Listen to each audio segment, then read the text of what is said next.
Como habéis podido comprobar en la guía del culto, hoy no vamos a continuar con el estudio de la carta a los romanos, donde terminamos la semana pasada el capítulo 8. No he creído conveniente continuar o empezar una cosa nueva, así que vamos a hablar de otro asunto. Pero puesto que creemos, como dice Pablo, que toda la escritura es inspirada por Dios, ¿verdad? Toda, no solamente la carta a los romanos, toda es inspirada por Dios y toda es útil para enseñarnos, para redarguirnos, para convencernos, para que seamos enteramente preparados para toda buena obra, pues da igual que comentemos una parte que otra de la palabra de Dios. El Espíritu Santo, creemos, es el que inspiró a todos los escritores sagrados y todo es lo que tenemos en la Escritura, palabra de Dios. Eso creemos y eso decimos, ¿verdad? Pero debemos de saber también que es el mismo Espíritu Santo, aunque en menor medida, en mucha menor medida, el que auxilia también a los predicadores.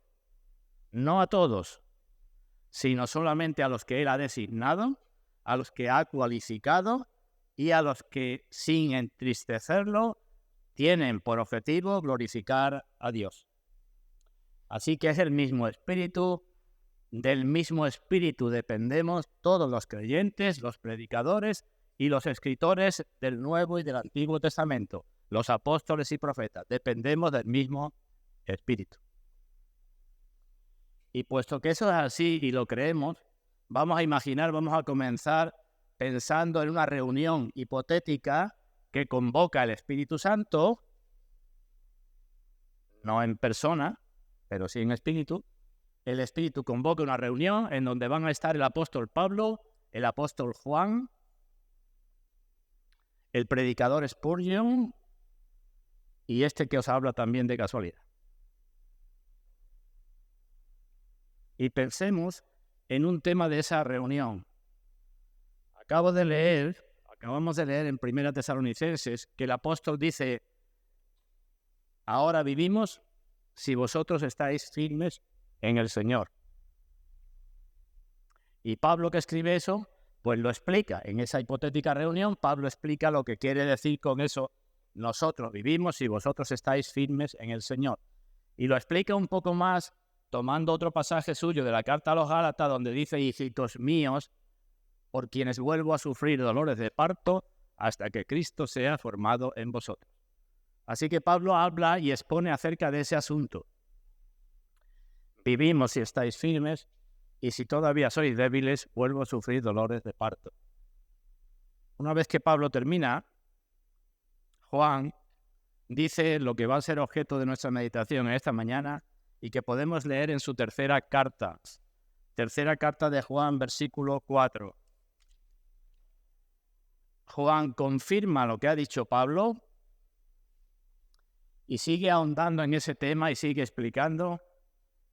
Y dice Juan: no tengo yo mayor gozo que este, el oír que mis hijos andan en la verdad. Así que ambos apóstoles escriben de lo mismo y los dos explican lo que quieren decir con eso. Y ante eso, el predicador Spurgeon, hace ya más de un siglo, dice: pues voy a tomar estas ideas vuestras y voy a hacer una predicación que lleva por título una lección para los progenitores y para los predicadores. Y Spurgeon hace una predicación que lleva ese título: una lección para los progenitores y los predicadores. Y este que os habla, pues viendo lo que ha dicho un apóstol y lo que ha dicho otro apóstol y lo que escribió Spurgeon, pues va a intentar en esta mañana obtener no solamente una lección para esas dos personas que he dicho, sino una lección para todos. Porque en estas palabras de ambos apóstoles tenemos una lección para todos.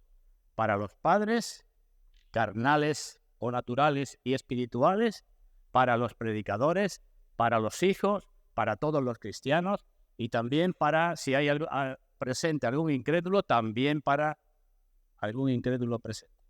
Así que ese es nuestro objetivo. Y sin más dilación, leemos unos versículos ahí en tercera epístola de Juan.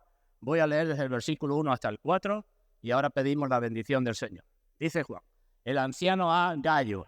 Si echáis un vistazo por el Nuevo Testamento, este Gallo era uno que hospedó al apóstol Pablo, que era colaborador suyo y que después terminó siendo colaborador de Juan.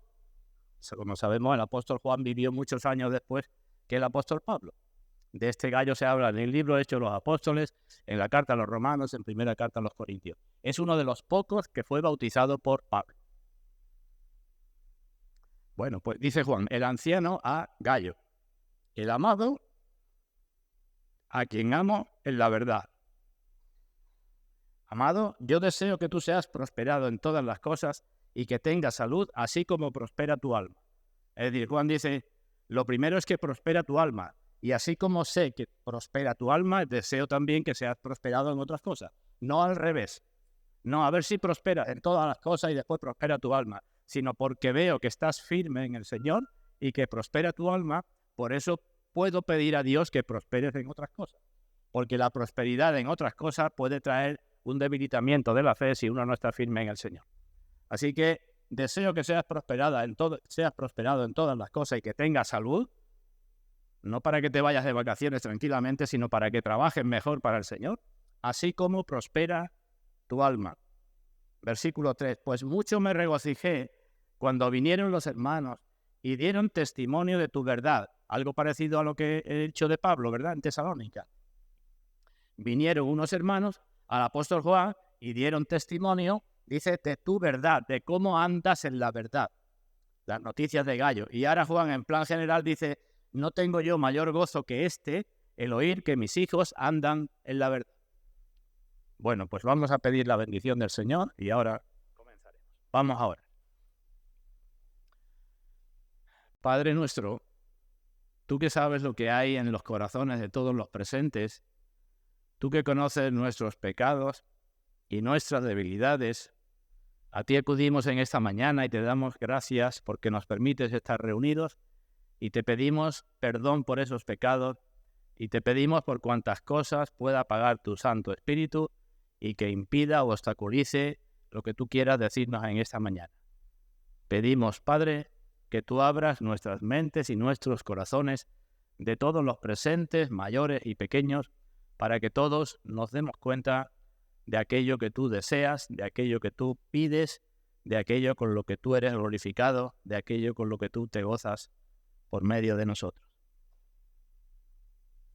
Esperamos esa bendición y te la pedimos para todos los que nos acompañan en esta mañana, no solamente para cada uno de nosotros individualmente, Padre, sino para todos, si es tu voluntad. Y lo hacemos en el nombre de nuestro Señor Jesucristo. Amén. Bueno, pues comenzamos entonces con una introducción. Vemos que Juan dice, repito, no tengo yo mayor gozo que el oír que mis hijos andan en la verdad. Así que Juan habla aquí como si fuera un padre, ¿verdad? Y si habla como si fuera un padre, lo primero que debemos hacer es sacar lecciones espirituales para todos los que somos padres, todos los que sois padres, o todos aquellos, aunque no tengáis hijos, que tenéis sobrinos o nietos o pequeños cerca de vosotros en vuestras familias. Y creo que todo padre o madre cristiana puede decir con el apóstol precisamente esto. Debe decir con el apóstol no solamente lo puede decir, sino debe decirlo. No tenemos mayor gozo que que nuestros hijos andan en la verdad. Eso debería ser propio de todo padre cristiano. Pero sabemos también que Juan no era el padre natural, el padre carnal de esos hijos a los cuales dice, sino que era el padre espiritual. Y como era el padre espiritual, por medio de su predicación, Dios había obrado en los corazones de aquellas personas, les había hecho nacer de nuevo y habían llegado a ser sus hijos espirituales. Y Juan, como cualquier padre natural, no solamente les llevó el evangelio para su conversión, sino que les siguió ayudando, sosteniendo, explicando, fortaleciéndolos, como hace cualquier padre en la vida natural de sus hijos, ¿verdad? En la carta a los tesalonicenses podéis leer en su capítulo 2, bueno, podemos leer, vamos a acompañarme a Primera Tesalonicenses, vamos a leer ahí algunas cosas que el apóstol dice de sí mismo y de aquellos hermanos. Primera Tesalonicenses capítulo 2, a partir del versículo 3, lo voy a leer rápido porque no me quiero detener aquí, pero quiero enfatizar esto que acabo de decir, cómo los apóstoles con sus hijos espirituales se esmeraban grandemente. Primera Tesalonicenses 2:3 dice, porque nuestra exhortación no procedió de error ni de impureza, ni fue por engaño. no estuvimos predicándoos el Evangelio por engaño, sino que según fuimos aprobados por Dios, Dios nos puso para que se nos confiase el Evangelio, así hablamos, no como para agradar a los hombres, sino a Dios que prueba nuestros corazones. Y dice, sigue diciendo, os invito a que lo leáis en casa, cuando estuve con vosotros no intenté agradaros a vosotros, no intenté utilizar bonitas palabras para que dijerais, como habla Pablo, qué bien, ni intenté seros gravoso, dice Pablo, sino que estuve trabajando para yo pagarme mi propio sustento. Aunque podía como apóstol haberos pedido que me sustentarais, no lo hice para que no tuviera tropiezo el Evangelio. Y dice en el versículo 11, así como también sabéis de qué modo, como el Padre a sus hijos, ¿veis de nuevo la misma comparación? El Padre a sus hijos, exhortábamos y consolábamos a cada uno de vosotros. Así que Juan habla a los padres y Juan habla a los padres espirituales. Y digo, aquí tenemos entonces una lección o algunas lecciones para ambos. Pero también sé, como algunos de los presentes no sois padres, y no quiero que nadie se vaya de vacío y otros se vayan con ración doble, porque son padres naturales y son padres espirituales, pues voy a hablar también acerca de los hijos. Y voy a hablar también acerca de las personas que tienen jóvenes más o menos cercanos en su familia. Y voy a hablar también de algo general para todos los creyentes, para que nadie se vaya vacío. Y con todo lo que hable, seguro que si hay algún incrédulo, pues también se dará por aludido. Así que comienzo hablando en primer lugar a los padres según la carne, los padres naturales. Digo, si somos cristianos, no debe haber ninguna duda en que el deleite supremo de unos padres creyentes es que sus hijos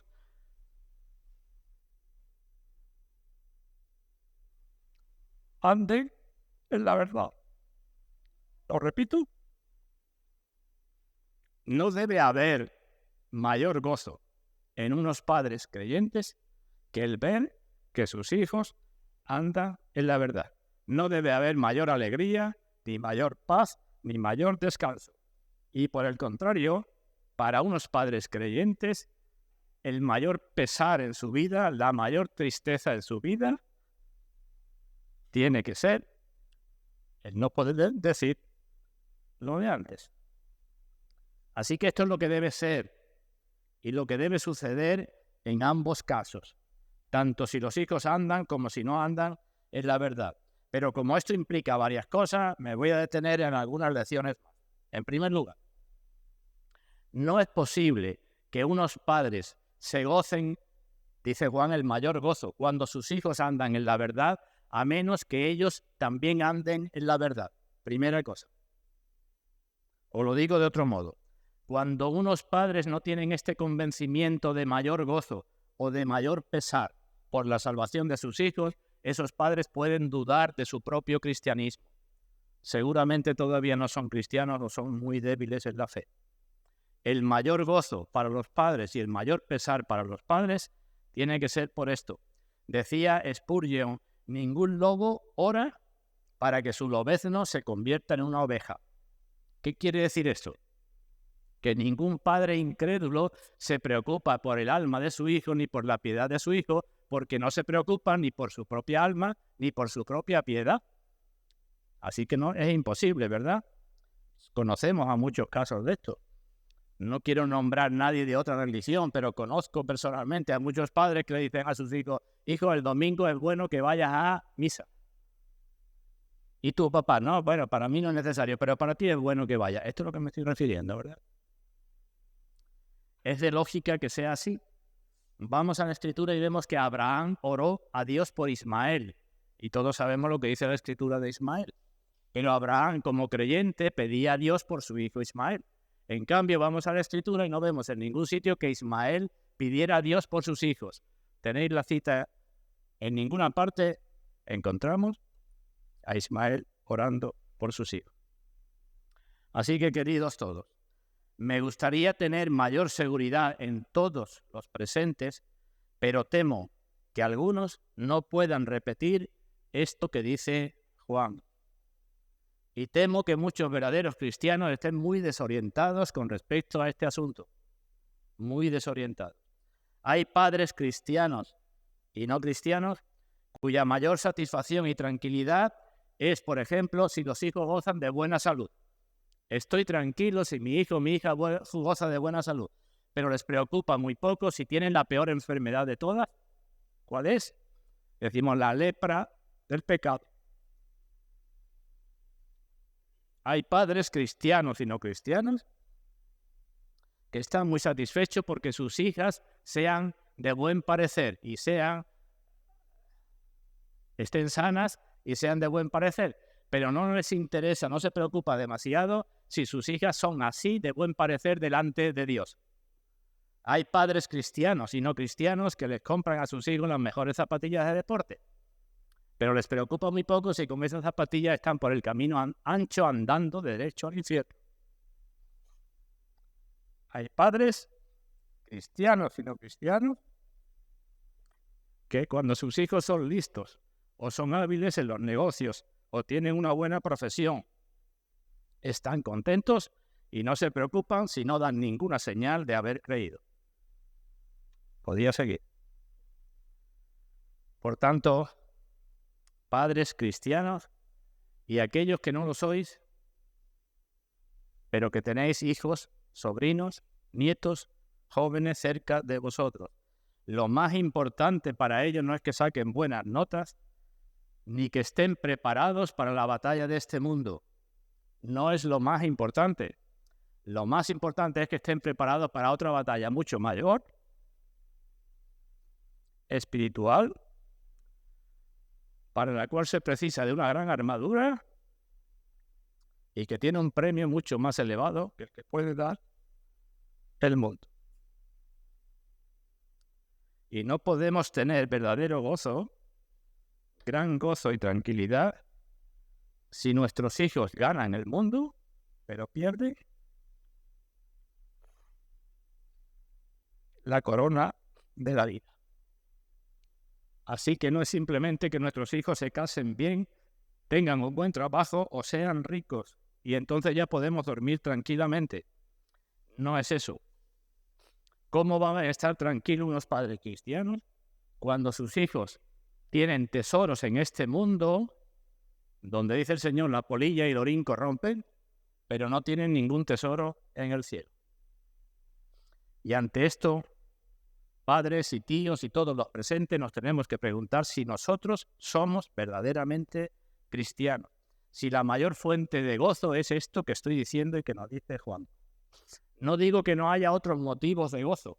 Todos los que he mencionado antes y más son motivos de gozo y de alegría para unos padres cristianos, pero están muy por debajo, tienen que estar muy por debajo, son muy inferiores, muy secundarios con respecto a lo que tiene que ser el asunto fundamental y trascendente. Cuando un padre es cristiano y sigue en los caminos del Señor y sabe que ha sido liberado de la ira venidera, seguro que se preocupará mucho más por las almas de sus hijos que por cualquier otra cosa. Y si no lo hace, tiene motivos para dudar de su propio cristianismo. Primera cosa. Segunda, sigo adelante. Dice el apóstol, tengo mayor gozo cuando oigo que mis hijos andan en la verdad. Yo pregunto, padres, para que los hijos anden en la verdad, ¿qué es necesario? Digo, lo primero, que la conozcan.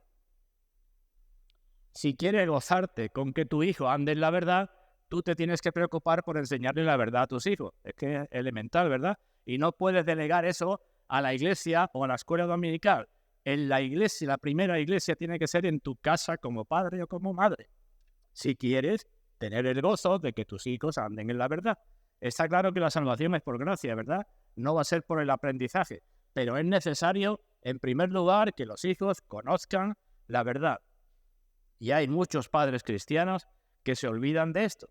Están muy ocupados con sus trabajos. Están muy ocupados por muchas cosas, por sus vacaciones. Están muy ocupados por su tiempo libre que tienen que hacer tal o cual cosa, pero no se ocupan ni se preocupan de lo que pasa con las almas de sus hijos. Y que yo sepa, todavía sigue estando vigente el mandamiento que tenemos en Deuteronomio, que dice el Señor, Deuteronomio capítulo 6, acuérdate y habla a tus hijos cuando entres en tu casa, cuando salgas, cuando te acuestes, cuando te levantes, para que cumpla todos los mandamientos que yo te digo hoy. Así que primero tenemos que enseñar en casa y tenemos que enseñar evidentemente con el ejemplo.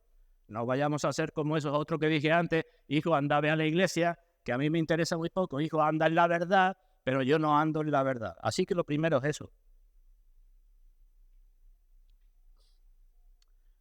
Eso produce gozo cuando sabemos que nuestros hijos se han enterado de la verdad. Y decimos, claro que produce gozo. Que nuestros hijos se enteren del Evangelio, de lo que es el Evangelio, de la salvación en Cristo. Todo eso produce gozo, pero eso es un primer paso. Ese no es el gran gozo. Después, ¿qué hace falta? Pues hace falta que la verdad la sientan. Que esa verdad que ya han comprendido los lleve al arrepentimiento y a la fe, que se unan a una iglesia, que se bauticen, que hagan lo demás que dice el Señor, ¿verdad? Eso será un segundo paso. Es mucho más gozo que ellos sientan el poder de la verdad que no que conozcan el poder de la verdad. Hace falta las dos cosas, ¿verdad? Así que gozo cuando lo aprenden y gozo cuando lo interiorizan. Pero todavía esto no es definitivo. Juan no habla de eso, Juan habla de andar. ¿Por qué? Porque tanto el aprendizaje como el sentimiento en el corazón pueden ser cosas carnales. Y nuestros hijos se pueden integrar en la iglesia, bautizarse en la iglesia, cuestión de sentimientos, pero no pasar de ahí.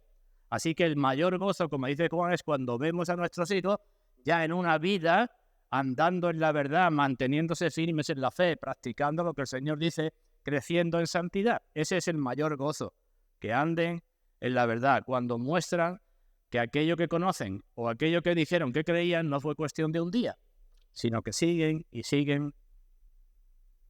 Ese es el mayor gozo. Cuando los padres ven a los hijos que andan con rectitud, con integridad en los caminos del Señor, y cuando los padres ven a las hijas que andan con un espíritu afable y apacible, como dice el Señor, tanto en su casa, la casa de sus padres, como en los nuevos hogares cuando lo constituyen, si lo constituyen.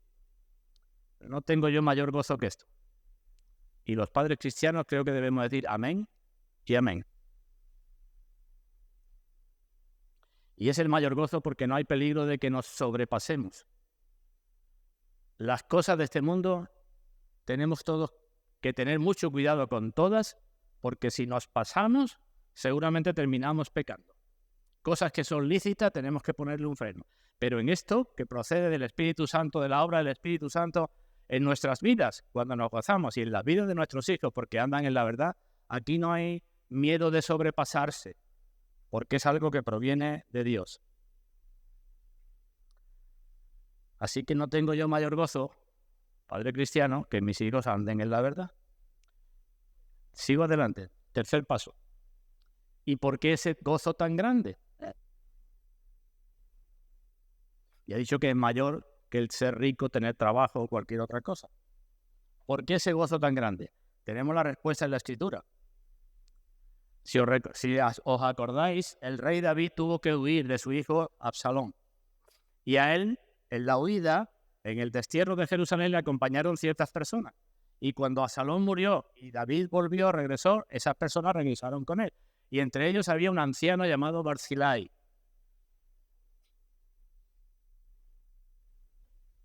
Y David le dijo, vente conmigo a la corte, que yo te sostendré.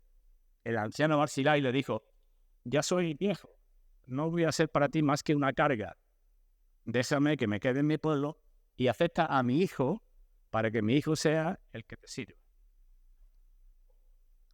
He preguntado antes, ¿por qué el mayor gozo para los padres? El mayor gozo para los padres no es porque los niños vayan a ser educados o incluso porque se vayan a ser salvos. El mayor gozo para los padres cuando sus hijos andan en la verdad es porque habrá otros que nos releven en la obra del Señor, que alaben a Dios y que intenten extender su reino en este mundo. Ese es el mayor gozo, mirando a Dios, no mirándonos a nosotros mismos ni mirando a nuestros hijos. Nosotros no tenemos más que una vida y una lengua, ¿verdad? Pero tendremos un gozo grande cuando veamos que somos sucedidos por nuestros propios hijos. ¿O no sería feliz Abraham cuando vio a su Isaac que lo seguía? ¿O no fue feliz David cuando vio a su hijo Salomón? ¿O no fue feliz Loida cuando vio a su hija Eunice y cuando ambas vieron a Timoteo? Esta es la sucesión que debemos procurar y por la que debemos orar. Y aunque, como digo, la salvación es por gracia de Dios, cuando unos padres oran a Dios y tienen sus corazones rotos delante de Dios por sus hijos, seguramente si Dios les concede la gracia de ver a sus hijos andando en la verdad, puedo decirlo así, tendrán sus corazones rotos de gozo por eso que ha hecho el Señor. La madre de Samuel, tenemos un cántico, ¿verdad? No solo cantó porque Dios le había dado un hijo, cantó porque Dios le había dado un hijo que desde pequeño estaba sirviendo al Señor. Sigo adelante. En cuarto lugar, Juan habla de mis hijos, en plural.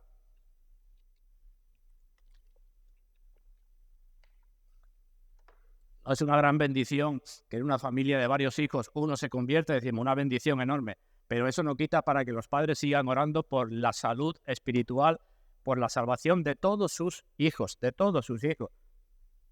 Hemos de procurar eso en nuestras familias. Si queréis, no es egoísmo, pero sí que seamos más bendecidos que incluso otros hermanos nuestros cuyos hijos no son todos del Señor. Y dice Juan, y esto es importante, no tengo yo mayor gozo que este, el oír que mis hijos andan en la verdad.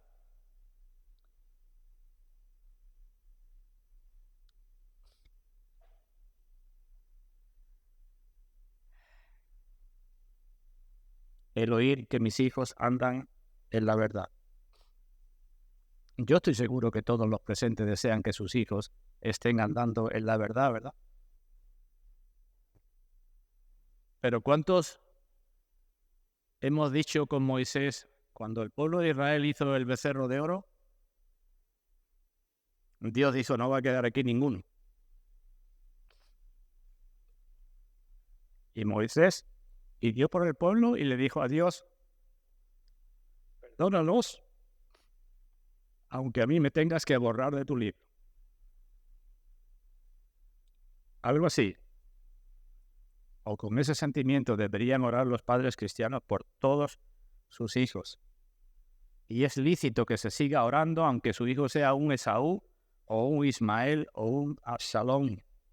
Tenemos que seguir orando por todos nuestros hijos diciendo con Jacob, no te dejaré si no me bendices.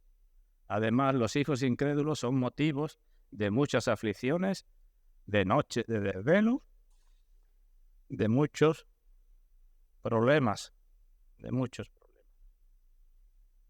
Alguien dijo, los hijos son bendiciones dudosas,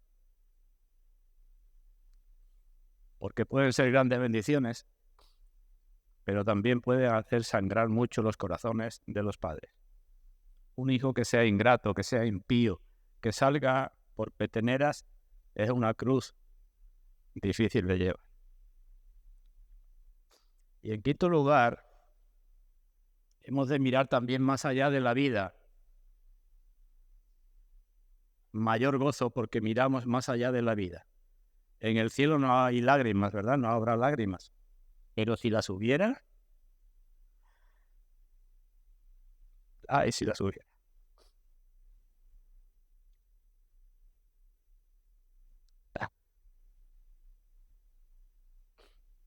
Muchos padres cristianos llorarían mucho por ver a sus hijos o saber que sus hijos están condenados para siempre.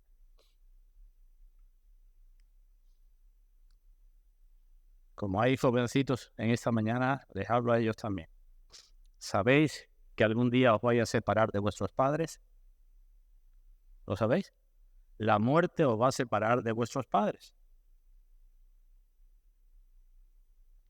¿Lo sabéis todos los pequeños? Ya os ha separado a lo mejor de algún abuelo, ¿verdad? La muerte os va a separar de vuestros padres.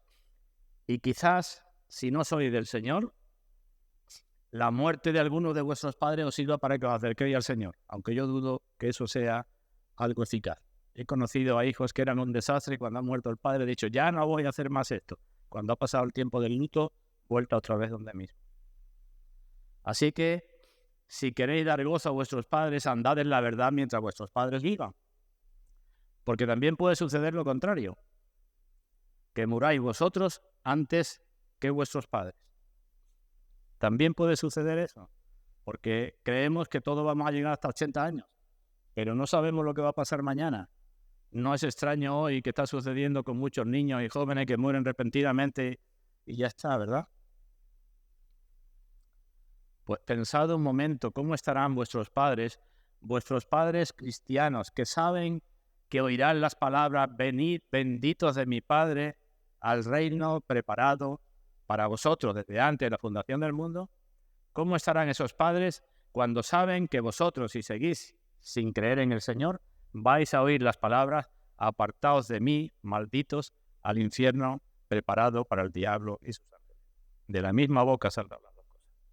Dejo esto y me dedico ahora a hablar de los padres espirituales o los predicadores. Aquí no tengo necesidad de extenderme mucho, porque todas las cosas que he dicho hasta ahora son ciertas también para en el campo espiritual. No tengo yo mayor gozo que oír que mis hijos andan en la verdad. La necesidad de que los padres espirituales anden en la verdad. La necesidad de que los hijos espirituales anden en la verdad. La necesidad de que los hijos no solamente aprendan y sientan, sino que anden en la verdad. El deseo máximo de padres e hijos espirituales para glorificar a Dios, teniendo presente no solamente esta vida, sino el más allá. Eso es común para todos, padres naturales o padres espirituales, ¿verdad? Pero hay algunas cosas que quiero destacar también en este campo espiritual. Primera cosa. Habéis de saber todos, lo dice la Escritura, y ahora esta mañana lo estoy diciendo yo, que los pastores, los predicadores, tenemos hijos espirituales, ¿verdad? Hijos como si hubieran nacido en nuestro propio hogar, ¿vale? Y no podemos estar tranquilos a menos que veamos el fruto de nuestro trabajo. A menos que veamos que hay hombres y mujeres que se convierten y que andan verdaderamente en la verdad. ¿Sabemos esto? Por tanto, queridos todos, no soy enviado, no estoy aquí para ayudaros un poco, ni para haceros el domingo un poco más agradable, ni para traer y a ver si hacemos un culto que nos guste más a todos y cantamos y bailamos, ni para tranquilizar vuestras conciencias. El día que yo intente hacer eso, podéis más bien no venir o echarme a mí a la calle. El problema es la salvación de vuestras almas y la edificación de vuestras almas. Y nos faltará el gozo a todos los que somos predicadores, pero también por extensión a todos vosotros si vuestros hijos espirituales no andan verdaderamente en la verdad. Por eso Pablo, lo cité al principio, decía a los Gálatas: hijitos míos, por quienes vuelvo a sufrir dolores de parto hasta que Cristo sea formado en vosotros. Y es muy triste tener que decir a una gran parte de una congregación lo que tenemos en Hebreos capítulo 5. ¿Sabéis lo que es? ¿Lo buscamos? Digo, es triste tener que decir a una congregación lo que tenemos en Hebreos capítulo 5. Acompañadme a la carta a los Hebreos.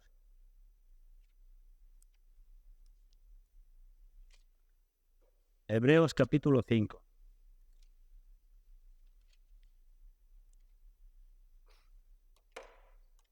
Versículo 12. Digo, qué triste esto. Decir a una congregación, la mayor parte de una congregación, debiendo ser ya maestros después de tanto tiempo, tenéis necesidad de que se os vuelva a enseñar cuáles son los primeros rudimentos de las palabras de Dios. Y habéis llegado a ser tales que tenéis necesidad de leche y no de alimento sólido, porque no practicáis aquello que sois enseñado. Hermanos, es muy penoso estar rodeados de niños y de incrédulos. Muy penoso. De incrédulos que no creen en el Señor y que con su vida hacen lo que les da la gana, y de niños en la fe que lo único que sirven es para altercar unos con otros, para pelearse unos contra otros, y todavía no se han metido en la cabeza de que lo primero es el reino de Dios y su justicia. Niños en la fe, rompiendo todo lo que escogen por delante. En segundo lugar, Juan habla de mis hijos. Mis hijos. Conocía a sus hijos, ¿verdad? ¿Pero qué conocía? Y hemos leído lo que oía. No tengo yo mayor gozo que el oír.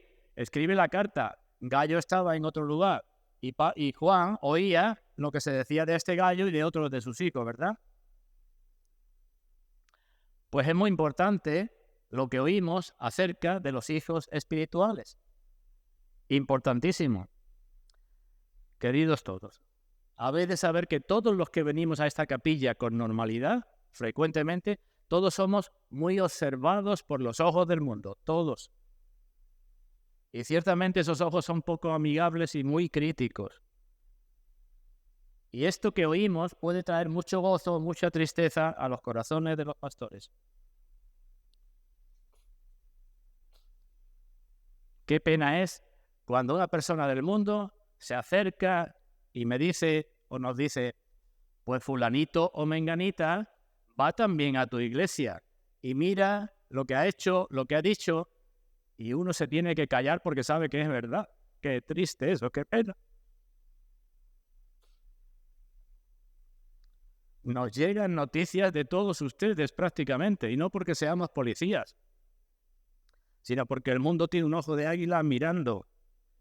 Y el mundo es la policía para la iglesia. Y es el perro guardián, que cuando una oveja se descarría un poquito, ladra furiosamente.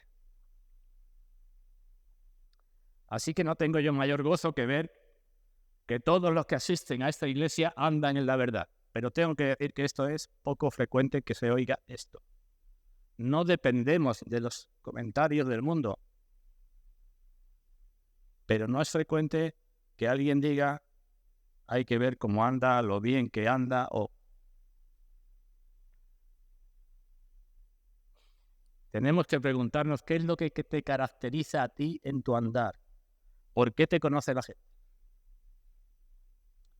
Si alguien tuviera que decir, conozco a Mercedes, conozco a Juan, conozco a Pepito, conozco a quien sea, ¿por qué te conoce? ¿Porque andas en la verdad? Y probablemente la mayoría diríamos, no. Me conoce porque voy por la calle y no presto atención a nadie. Estoy tan ocupado con mi asunto que tropiezo con alguien y no le digo ni hola. No tengo tiempo para preguntarle al vecino cómo se encuentra o para hablar un poquito. Por eso soy conocido, porque estoy siempre muy ocupado. Y otro dirá, bueno, pues a mí se me conoce porque me gusta más estar con quien sea, donde sea, antes que estar con los hermanos, consolándonos mutuamente o compartiendo nuestra fe. Y así cada uno podría decir por qué somos conocidos. Nuestro gozo es cuando ninguna acusación de estas es verdadera. En tercer lugar, Juan dice, cuando oigo que mis hijos andan en la verdad. El mundo no va a saber nada de tus oraciones, ni el mundo va a saber nada de tus ofrendas, ni el mundo va a saber nada de tu ser interior. El mundo habla de lo que ve y entiende. Eso que decía antes. Y eso es lo que se va a oír. Tú puedes decir, yo oro mucho en casa, sí, pero luego el mundo que ve de ti. ¿Te ve como cristiano, te ve como cristiana? Yo doy mis ofrendas regularmente todos los domingos, pero el mundo, ¿qué es lo que ve de ti? Juan nos dice, estoy muy contento y tengo el mayor gozo porque mis hijos tienen una buena doctrina. No dice eso, ¿verdad? Es un gran gozo que los cristianos tengan buena doctrina. Y yo creo que en esta iglesia todos tenemos buena doctrina. Y eso es un gran gozo, ver que uno se mantiene en la doctrina y la defiende y dice, esto es la verdad. Pero el gran gozo es mucho más que tener un buen conocimiento. Muchos dicen, yo creo en Dios. Y yo digo, pues anda en esa verdad que tú dices que crees y glorifica a Dios con tu vida. Muchos dicen, yo creo en la elección. Doctrina, ¿verdad? Y yo digo, pues demuéstralo porque la Biblia dice que Dios ha elegido a un pueblo para buenas obras. Muéstralo que crees en la elección. Otros dicen, yo creo en la corrupción de la naturaleza humana. Y digo, pues muéstralo con tu conducta, con tu comportamiento, con lo que hablas. Y cada vez que te equivoques, arrepiéntete y pide perdón porque tú dices que crees en la corrupción de tu propia naturaleza, ¿verdad? Muchos dicen, yo creo en la redención. Y la Biblia dice, la redención, que es un rescate. Y te dice, ya no sois vuestros, habéis sido comprados por precio. Presentad vuestros cuerpos y vuestro espíritu a Dios, porque ya no sois vuestros. Así que si crees en la redención, muestra con tu vida que tú ya no te perteneces, que tienes que vivir para otro, que no vives ya para ti. Muchos dicen, yo creo en el nuevo nacimiento por el Espíritu, pero la Biblia dice que Dios, al que hace nacer de nuevo, lo santifica también por el Espíritu. Así que es tener consistencia entre lo interno y lo externo. Eso es andar en la verdad. Vuelvo de nuevo a Spurgeon, que decía, hay hombres que debajo de un sombrero llevan 2 rostros. Y yo añado, y mujeres. Hay hombres y mujeres que debajo del sombrero o debajo de lo que se ponga en la cabeza tienen 2 caras. Que hablan mucho de la piedad, pero niegan la eficacia de la piedad y el poder de la piedad en su propia vida. Y no es eso. Hemos de andar en la verdad, porque si no, la gente, con razón, nos dirá que somos hipócritas. Pero qué buen título cuando alguien nos dice, este es un fanático, pero nos lo dice porque andamos en la verdad. Un buen título, no hay que temer que nos digan eso. Así que este tiene que ser nuestro objetivo.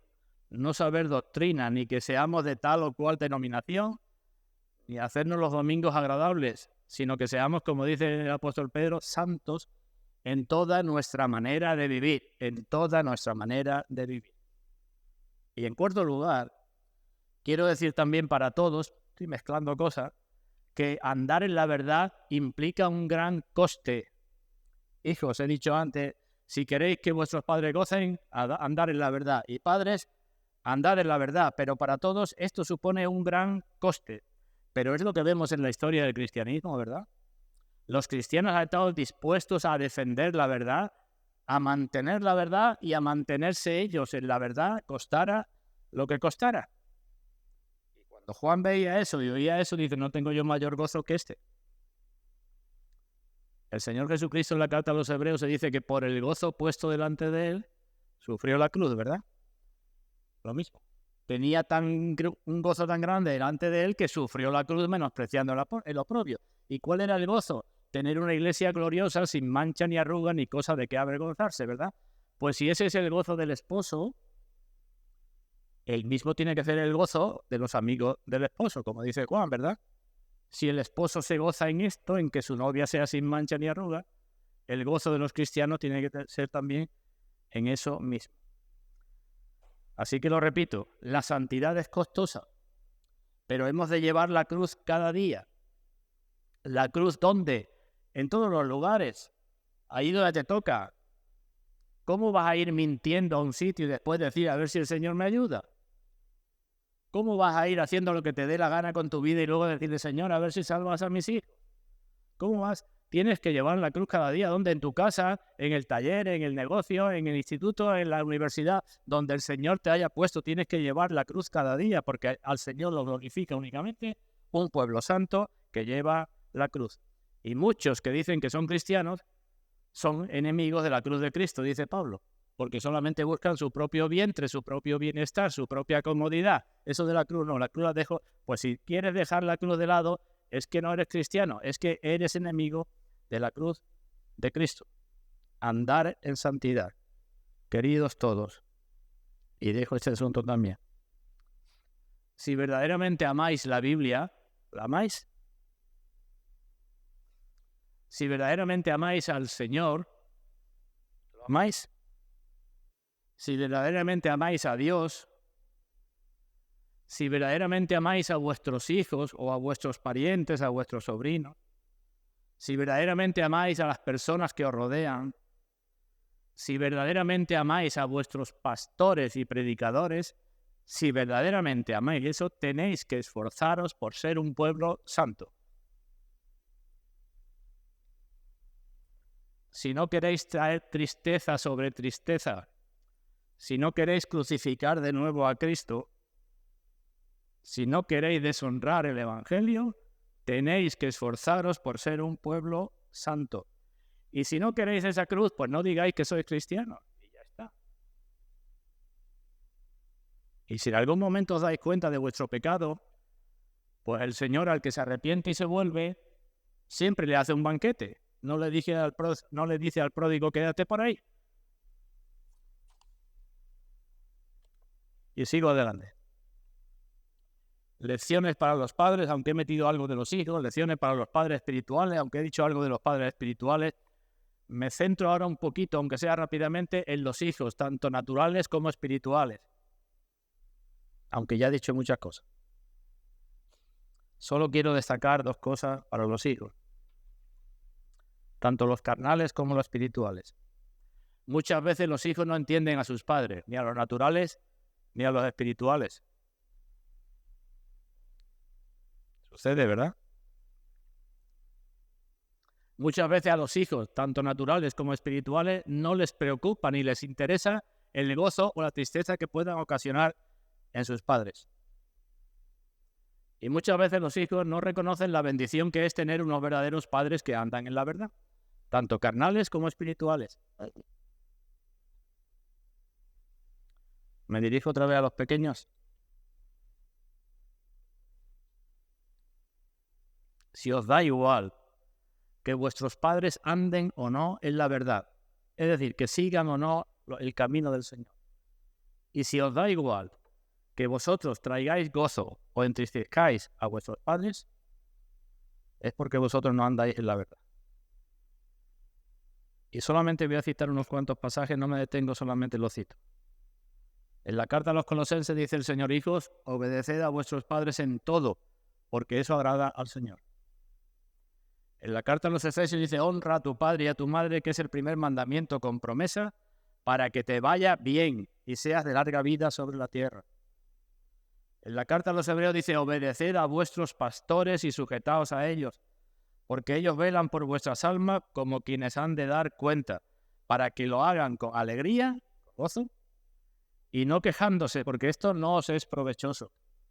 Y en el libro de Proverbios dice: corona de los ancianos son los nietos, y la gloria de los hijos son sus padres, si andan en la verdad. Unos hijos creyentes no pueden tener la mayor gloria en sus padres cuando sus padres no andan en la verdad, aunque sea la persona de mayor honor en el mundo. En segundo lugar, también puede suceder lo contrario, que vosotros andéis en la verdad algún día y que vuestros padres veáis que no andan en la verdad. Entonces, ¿qué es lo que sucede? Que la tristeza cambia de sitio, ¿verdad? Es Dios únicamente el que puede cambiar nuestro lamento en baile. Es Dios únicamente el que puede ceñirnos de alegría. Y tenemos que acudir a Dios unos y otros para que nos llene de gozo, porque andamos y porque vemos a los nuestros andar en la verdad. Y termino con una lección también para todos los creyentes, aunque creo que todos ya hemos aprendido algo. Este asunto es de fundamental importancia dentro de lo que es una familia cristiana. Decimos muchas veces: debemos constituir, esforzarnos por ser una verdadera familia cristiana. Pues queridos todos, todas las decisiones, todas las acciones que hagamos repercuten en mayor o menor medida en los miembros de nuestra familia, igual que repercute en los miembros de nuestra familia natural. Y nadie tiene la cabeza tan loca como para decir en su propia casa: voy a hacer esto aunque mis hijos se queden mañana sin comida, ¿verdad que no? Tienen en cuenta a sus propios hijos antes de tomar sus decisiones y de hacer lo que hacen. Pues de la misma forma, hermanos, hemos de tener en cuenta a los miembros de la familia con todo lo que hacemos, con todo lo que decidamos. No es de menor importancia comprar, salir, vender, hacer esto, hacer lo otro, hacerlo porque yo puedo, porque me apetece, porque me interesa, sin tener en cuenta a la familia cristiana. No es eso. Nuestro gozo y nuestra tristeza tiene que ir en consonancia con el andar de nuestros hermanos en la verdad o con el no andar. Formamos un cuerpo. Hemos de saber que nuestro modo de andar repercute en el gozo o en la tristeza de los demás. Y si no nos preocupa mucho nuestro modo de andar, ni nos preocupa mucho el modo de andar de los hermanos, es que no somos cristianos, simplemente. Y la Biblia habla mucho de este asunto, de cómo tienen que ser las relaciones entre los hermanos. Se glorifica mucho a Dios, como hemos leído que dice Pablo, cuando los hermanos se recuerdan con cariño, se quieren ver, quieren consolarse, quieren aumentar su fe, quieren aumentar su firmeza en el Señor. Eso glorifica a Dios y da origen a acciones de gracias a Dios. Yo digo, pues Dios haga que todos los presentes podamos decir lo que decía Pablo, lo que decía Juan. Gracias a Dios por el gozo con que nos gozamos unos por otros. Se glorifica mucho a Dios cuando andamos dentro de la familia cristiana y fuera, como es digno de nuestra vocación. Se glorifica mucho a Dios, dice Pablo en la carta a los Colosenses, cuando nos vestimos de benignidad, de humildad, de misericordia, perdonándonos unos a otros como Cristo nos perdonó, y cuando por encima de todo nos vestimos con el amor que es el vínculo perfecto. Entonces, dice Pablo, la paz de Dios gobernará vuestros corazones. Y junto a la paz, el gozo. Y también se glorifica a Dios cuando la iglesia tiene que disciplinar, como dice Pablo en la misma carta a los tesalonicenses, a los hermanos que andan desordenadamente. Por amor a ellos, si hay que disciplinarlos, también Dios se glorifica. Y termino ya. No digo nada acerca de los incrédulos porque creo que con todo lo que hemos hablado, todos hemos podido examinar. Y como para estas cosas nadie es suficiente, hermanos, no somos suficientes para que nuestro mayor gozo sea el que nuestros hijos andan en la verdad. Y no somos suficientes para nosotros esforzarnos y dar gozo a otros porque nosotros andamos en la verdad. No somos suficientes ni para dar el mayor motivo de gozo a los padres ni a los cristianos, ni para gozarnos nosotros, pues todos estamos llamados a ir donde mismo. ¿Y dónde es ese lugar? Y decimos, a la cruz de Cristo, porque de su plenitud recibimos todos y gracia sobre gracia, porque separados de Él, nada podemos hacer. Así que, hermanos, no tengo yo mayor gozo que que oír que mis hijos, puedo poner entre paréntesis que mis padres, que mis hermanos en la fe, que mis parientes, que mis sobrinos, sean carnales, sean espirituales, no tengo yo mayor gozo que que el oír que andan en la verdad. Pues como dice Pablo, hermanos, que el Dios de esperanza, el Dios que nos mantiene con esa esperanza, nos llene de todo gozo y paz en el creer, nos llene de todo gozo y paz en el creer, para que abundemos en esperanza por el poder del Espíritu Santo. Pues pidamos eso para la gloria suya, hermano.